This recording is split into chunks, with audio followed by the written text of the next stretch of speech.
నమస్కారం బహుజన్ టైమ్స్ కి స్వాగతం. హెడ్లైన్ చూద్దాం.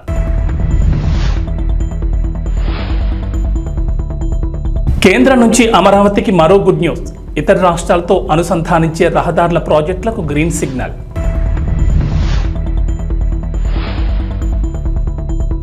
తెలంగాణలో 2 లక్షల రైతు రుణమాఫీ. రేవంత్ సర్కార్ కీలక నిర్ణయం.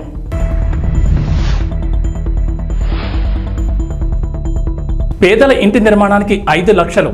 అర్హులను గుర్తించే అంశాలపై ప్రభుత్వ అధికారుల ఫోకస్.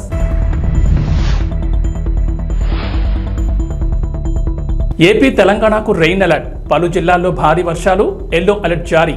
అమరావతికి కేంద్రం శుభవార్త చెప్పింది. రాజధానితో రాష్ట్రంలోని ఇతర ప్రాంతాలు, ఇతర రాష్ట్రాలతో అనుసంధానించే రహదారుల ప్రాజెక్టులకు గ్రీన్ సిగ్నల్ వచ్చింది.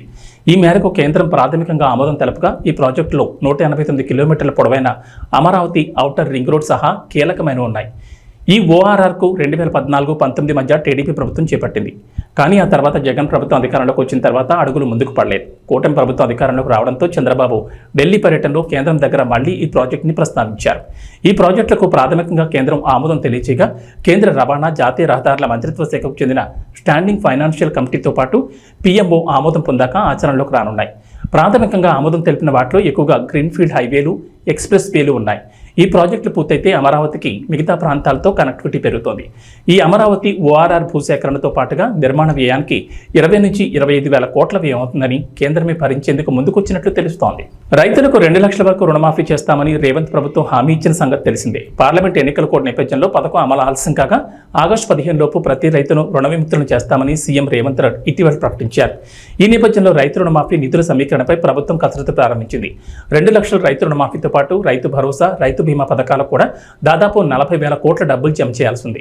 అందుకు రుణ సేకరణపై చేయాలని ప్రభుత్వం భావిస్తోంది. ప్రస్తుతం ప్రభుత్వాన్ని నడిపేందుకు గాను ప్రతి నెల రిజర్వ్ బ్యాంకు బాండ్ల విక్రయం ద్వారా సుమారు 5-6 వేల కోట్ల రుణ సహాయం పొందుతోంది.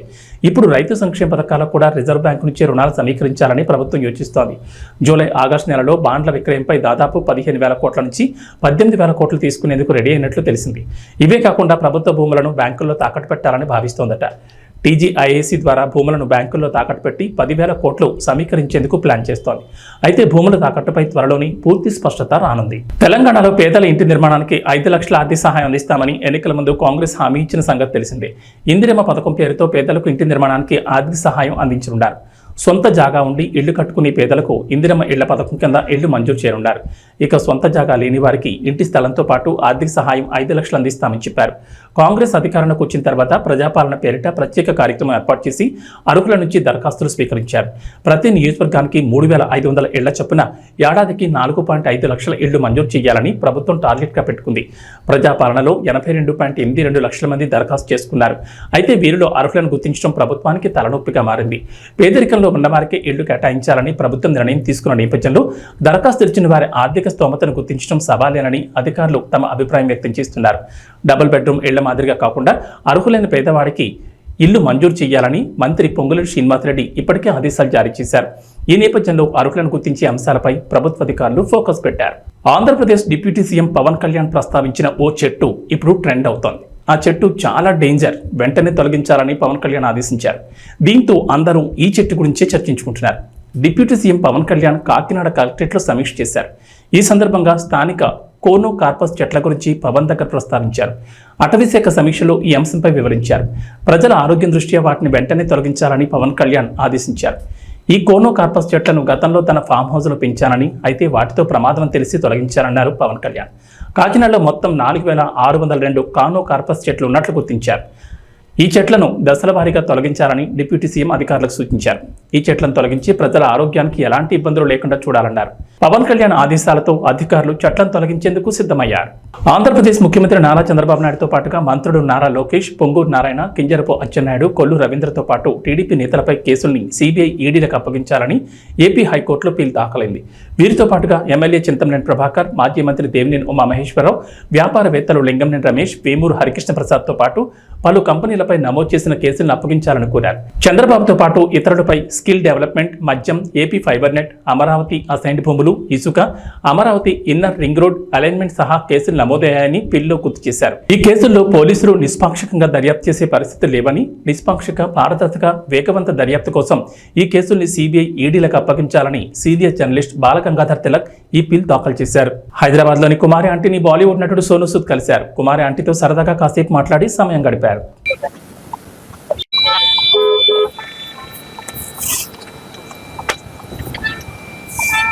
Thank you.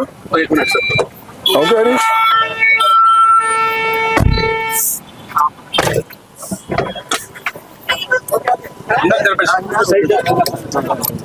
Bye, welcome to Hyderabad. Hello. How are you doing? How are you? Thank you. Thank you. Hey, Ranjit. Ram se. How are you doing? Hey, Ram se. Bye, इधर से. अरे ले left local.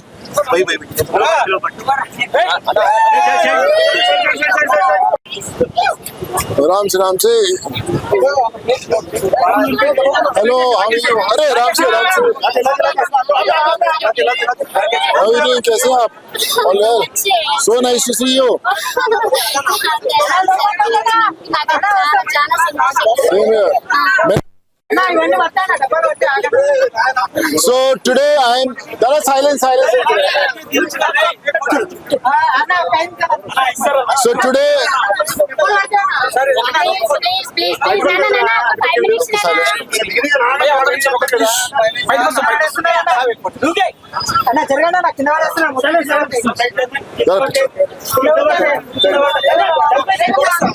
So now I'm with Kumari Aunty.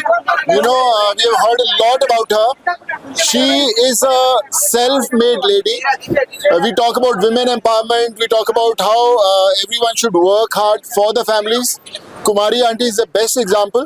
And all the people, all the ladies, all the women across the country, whoever is, going through tough times, she should be an example to follow, that how you can work hard and do good for the family. Kumari Aunty जी, कैसा लग रहा है आज आपको? अच्छे है, अच्छा है? बहुत अच्छे. तो आज के वेज है, नॉन वेज है कि दोनों है? पूरा आदमी है, पूरा है. वेज नॉन वेज दोनों है? क्या आदमी को भी बना दिया? थोड़ा हिंदी बहुत अच्छा है, कोई बात नहीं, आपका हिंदी बहुत अच्छा है. हाँ, नॉन वेज है, वेज है. वेज है? वेज है, नॉन वेज है. तो कुमारी आंटी के हाथ का वेज भी है, नॉन वेज भी है. मैं तो वेजिटेरियन हूँ. और कुमारी आंटी कितने का एक प्लेट? एक plate veg 80 rupees. Veg 80 rupees और non veg? Non veg 120 rupees. 120 rupees. तो भैया मैं तो 80 रुपीस वाला कस्टमर हूँ. तो जो 80 रुपीस का वेजिटेरियन है, मेरे लिए कितने का डिस्काउंट है? फ्री. आज तो लॉटरी लग गया हमारा यार आंटी, कुमारी आंटी. अगर आप फ्री बोलोगे तो मैं हर रोज आएगा खाने के लिए. चलेगा? మీరు ఎంతో మందికి హెల్ప్ చేస్తున్నారు. మీరు ఎంతో మంది కంటే ఎంతో మందికి నేను మీకు అసలు ఎంత పెట్టినా తక్కువే అవుతుంది. ఎందుకంటే మీరు అంత మందికి హెల్ప్ చేస్తున్నారు కాబట్టి నాకు కష్టం వచ్చినప్పుడు కూడా మీరు అలా ఫోన్ చేసి నాకు అలా ఓదార్పు చెప్పినప్పుడు కూడా నాకు. నేటి నుంచి విజయవాడలోని దుర్గగుడిపై ఆషాఢం సారీ మహోత్సవాలు జరుగుతున్నాయి. వచ్చే నెల 4 వరకు కార్యక్రమం జరగనుంది. ఇవాళ దుర్గమ్మకు ఆలయ ఉద్యోగులు సారీ సమర్పించనున్నారు.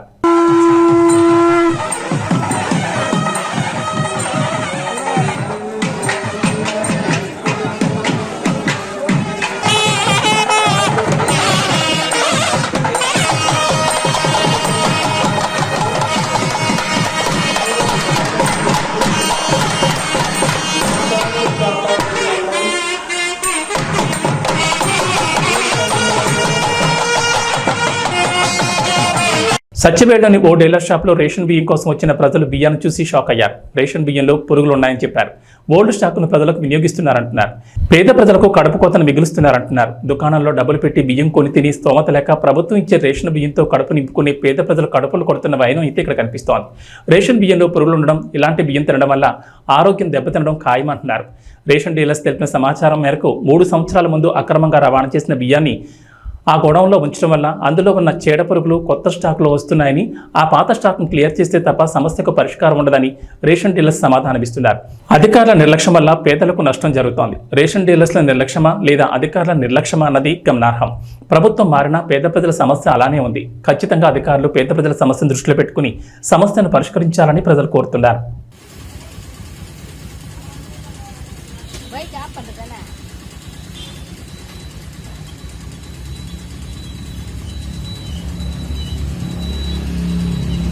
కర్నూలు జిల్లా కౌతాడ మండలం ఉరుకుంద గ్రామంలో వెలసిన ప్రముఖ పుణ్యక్షేత్రమైన శ్రీ ఉరుకుంద ఈరన్నస్వామి దేవాలయంలో భక్తులు సమర్పించే టెంకాయలు, కొబ్బరి చిప్పలకు ఆన్లైన్ టెండర్ మరియు బహిరంగ వేలంపాట ఈ నెల 20వ తేదీన నిర్వహిస్తున్నట్లు డిప్యూటీ కమిషనర్ మరియు ఎగ్జిక్యూటివ్ ఆఫీసర్ హెచ్జి వెంకటేష్ పేర్కొన్నారు.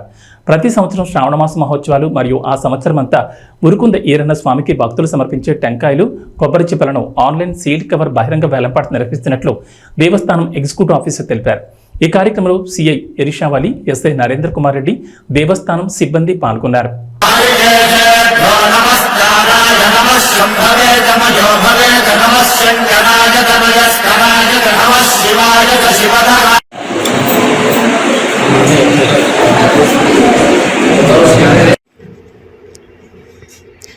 ప్రతి సంవత్సరము దేవస్థానంలో టెంకాయలు అమ్ముకోవడానికి హక్కు మరియు భక్తులు సమర్పించు కొబ్బరి మొప్పులను సేకరించుకునే హక్కు ఒక సంవత్సరం కాలానికి, అంటే ఈసారి శ్రావణ మాసం కవర్ అయ్యేటట్టుగా 11 నెలలకు పెట్టడమైనది. అందులో ఆన్లైన్ టెండరు, సీల్డ్ టెండరు, బహిరంగ వేలం నిర్వహించడమైనది. ఆన్లైన్ టెండర్లో ఎవరు పాల్గొనలేదు, బహిరంగ వేలంలో కూడా ఎవరు పాల్గొనలేదు. సీల్డ్ టెండర్ లో ముగ్గురు పాల్గొన్నారు. ముగ్గురులో ఒకరు డిస్క్వాలిఫైడ్ అయినారు డిపాజిట్ కట్టినందుకు. ఇంకా ఇద్దరు వాటిలో ఒకరు వచ్చేసి రామన్న గౌడ్ అని, ఆయన హైయెస్ట్ బిడ్ గా 75,699 రూపాయలకు కోట్ చేశాడు. కండిషన్స్ ప్రకారము సీల్డ్ టెండర్ తెరిచిన వెంటనే డబ్బు చెల్లించాలి. కానీ ఇంతవరకు ఆయన చెల్లించినందుకు మేము ఆ టెండర్ క్యాన్సిల్ చేస్తూ మళ్ళీ ఈ నెల 20వ తారీఖున పునః టెండర్ మేము ఇన్వైట్ చేస్తున్నామండి. ఓం నమస్తే.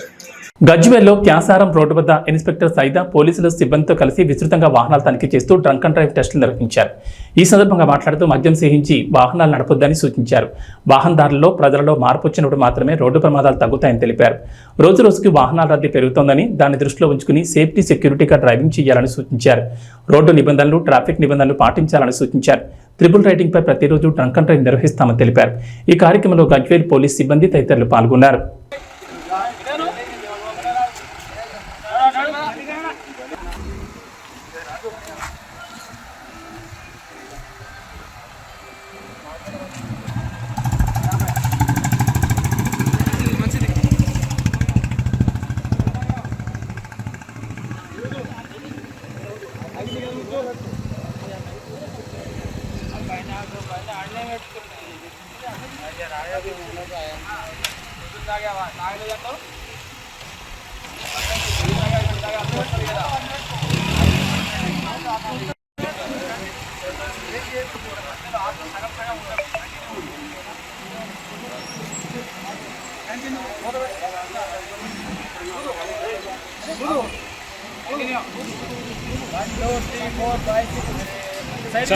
సార్ ఏరియప్పా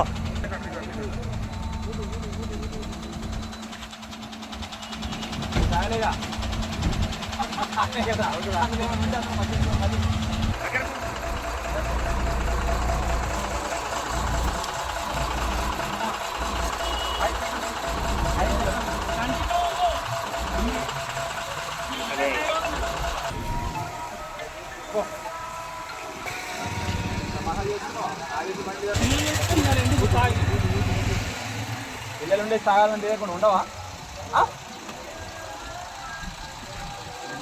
దృశ్యం బాగుంటే ఇప్పుడు రావాలి చెప్తాను, తీసుకు లోపల కూర్చోండి.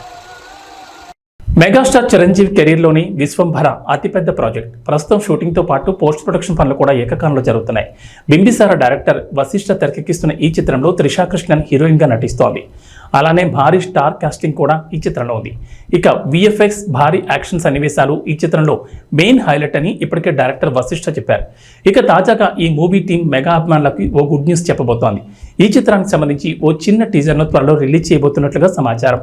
మేకింగ్ విజువల్స్, చిరంజీవి లుక్ను ఈ టీజర్లో రివీల్ చేయబోతున్నారట. ఈ చిత్రం 2025 జనవరి 10న ప్రేక్షకుల ముందుకు రానుంది. మరి ఈ టీజర్ వేరే రేంజ్లో ఉంటే మాత్రం సినిమా ప్రీ రిలీజ్ బిజినెస్ గట్టిగానే జరిగే అవకాశం ఉంది. ఎంఎం కీరవాణి ఈ సినిమాకి సంగీతం అందిస్తున్నారు. ఇక ఈ సినిమాలో బాలీవుడ్ చెందిన కునాల్ కపూర్ కూడా ఓ పవర్ఫుల్ రోల్లో నటించబోతున్నారు. ఈ విషయాన్ని ఇటీవలే మూవీ టీం ప్రకటించింది. అయితే ఆయన ఏ పాత్రలో నటిస్తున్నారనేది మాత్రం చెప్పలేదు. త్రిషతో పాటు నాసామిరంగా హీరోయిన్ ఆషికా రంగనాథ్ కూడా విశ్వంభర్లో నటిస్తుండడం విశేషం. మొత్తం ఈ సినిమాలో 5 హీరోయిన్లు ఉండబోతున్నారని ఎప్పటి నుంచో టాక్ ఉంది. ఇప్పటికే త్రిష, ఆషికా పేర్లను ప్రకటించారు. త్వరలోనే మీనాక్షి చౌదరి, సురభి, ఇషా చావ్లా పేర్లను కూడా రివీల్ చేసే అవకాశం ఉంది. ఇక ఇందులో రావు రమేష్ కూడా ఓ పాత్రలో నటిస్తున్నట్లు సోషల్ మీడియాలో ప్రచారం జరిగింది. ఆయనే మెయిన్ విలన్ అని కూడా అంటున్నారు. కానీ ఇప్పటి వరకు మూవీ టీం అయితే దీనిపై క్లారిటీ ఇవ్వలేదు. మొన్నటి వరకు హైదరాబాద్లోని ఓ భారీ సెట్లో ఈ సినిమా షూటింగ్ జరిగింది. జూలై చివరి నాటికి ఈ సినిమా షూటింగ్ కంప్లీట్ చేయాలని వశిష్ఠ అనుకుంటున్నారు. ఇప్పటికే చాలా యాక్షన్ సీక్వెన్స్ల చిత్రీకరణ పూర్తయిందని సమాచారం. విజువల్ ఎఫెక్ట్స్కు ప్రాధాన్యం ఎక్కువగా ఉండే ఈ సినిమాను 200 కోట్ల బడ్జెట్తో నిర్మిస్తున్నారు. సోషియో ఫ్యాంటసీ జోనర్లో చిత్రం రాబోతోంది. ఈ చిత్రంతో ఎలాగైనా బ్లాక్ బస్టర్ కొట్టాలని మెగా ఫ్యాన్స్ అనుకుంటున్నారు. చిరు నటించిన చివరి చిత్రం భోళా శంకర్ బాక్సాఫీస్ దగ్గర డిజాస్టర్ అయింది. T20 వరల్డ్ కప్ 2024లో ముద్దాడిన తర్వాత భారత్ తొలి T20 సిరీస్ ఆడేందుకు సిద్ధమైంది. 5 మ్యాచ్ల సిరీస్లో భాగంగా హరారే వేదికగా ఇవాళ భారత్ జింబాబ్వే తలపడబోతున్నాయి.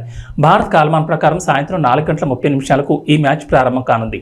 T20 ఫార్మాట్కు సీనియర్లు రోహిత్ శర్మ, విరాట్ కోహ్లీ, రవీంద్ర జడేజా రిటైర్మెంట్ ప్రకటించిన తర్వాత జరుగుతున్న తొలి మ్యాచ్ కావడంతో జట్టు కూర్పుపై ఆసక్తి నెలకొంది. అయితే మ్యాచ్కు హరారే స్పోర్ట్స్ క్లబ్లో జరిగిన ఫ్రీ మ్యాచ్ ప్రెస్ కాన్ఫరెన్స్లో కెప్టెన్ శుభ్మాన్ గిల్ జట్టు కూర్పుపై క్లారిటీ ఇచ్చాడు. ఈ ఏడాది ఐపీఎల్ సీజన్లో అదరగొట్టిన సన్ రైజర్స్ హైదరాబాద్ యువ ఆటగాడు అభిషేక్ శర్మ కెరీర్లో తొలి అంతర్జాతీయ మ్యాచ్ ఆడబోతున్నాడని ప్రకటించాడు. అభిషేక్ శర్మ తాను ఓపెనర్గా రాబోతున్నట్లు నిర్ధారించాడు. మొదటి 2 మ్యాచ్లకు యశస్వి జైస్వాల్ అందుబాటులో లేకపోవడంతో అభిషేక్ ఓపెనర్గా అవకాశం దక్కిందని వివరించాడు. ఐపీఎల్ 2024లో అభిషేక్ శర్మ అద్భుతంగా బ్యాటింగ్ చేశారు. ఏకంగా 204.21 స్ట్రైక్ రేట్తో 500కు పైగా పరుగులు బాదాడు. ఇక Chennai Super Kings captain Ruturaj Gaikwad కీలకమైన 3వ స్థానంలో బ్యాటింగ్ చేస్తాడని కిల్ చెప్పారు. ఇక వాతావరణ విషయానికి వస్తే తెలంగాణలో వర్షాలపై హైదరాబాద్ వాతావరణ కేంద్రం అధికారులు అలర్ట్ ఇచ్చారు. నేడు రేపు రాష్ట్రంలో విస్తారంగా వర్షాలు కురుస్తాయని చెప్పారు. నైరుతి రుతుపవనాల ప్రభావంతో రాష్ట్రంలో విస్తారంగా వర్షాలు కురుస్తాయని వెల్లడించారు. పలు జిల్లాల్లో భారీ వర్షాలకు ఛాన్స్ ఉందన్నారు. నేడు వికారాబాద్, సంగారెడ్డి, మెదక్, కామారెడ్డి, వనపర్తి, నిజామాబాద్, జగిత్యాల, సిరిసిల్ల, సిద్దిపేట, గద్వాల్, నారాయణపేట జిల్లాల్లో భారీ వర్షాలకు ఛాన్స్ ఉందన్నారు. ఈ మేరకు ఆయా జిల్లాలకు హైదరాబాద్ వాతావరణ కేంద్రం అధికారులు ఎల్లో అలర్ట్ జారీ చేశారు. అటు ఏపీలో వర్షాలు కురుస్తాయంటోంది వాతావరణ శాఖ.